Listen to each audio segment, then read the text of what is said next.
family, iyali, parents, iyaye, mother,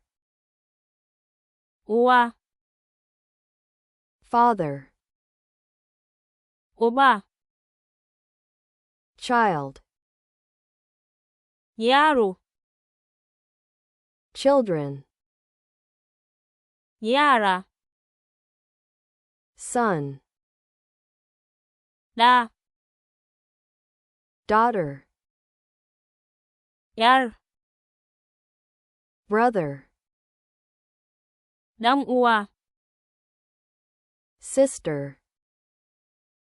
‘yar uwa, siblings, ‘yan uwa, husband, miji, wife, mata, spouse, matar aure, grandfather, kaka, grandmother, kakar, great-grandfather, kakan kaka, great-grandmother, kaka, grandson, jikan, granddaughter, jika, uncle, kawu, aunt, inna,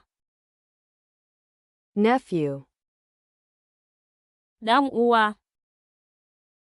niece, ya uwar, cousin,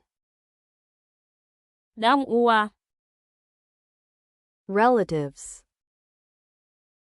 dangi, son-in-law, suruki,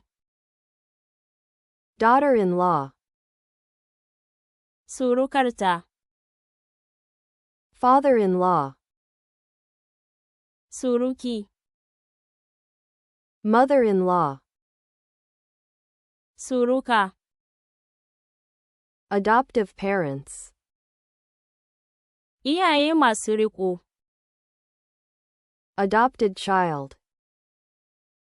yaron riƙo, stepfather, uba, stepmother, uwar uwarsa, stepson, stepson, stepdaughter, ‘yar uwa,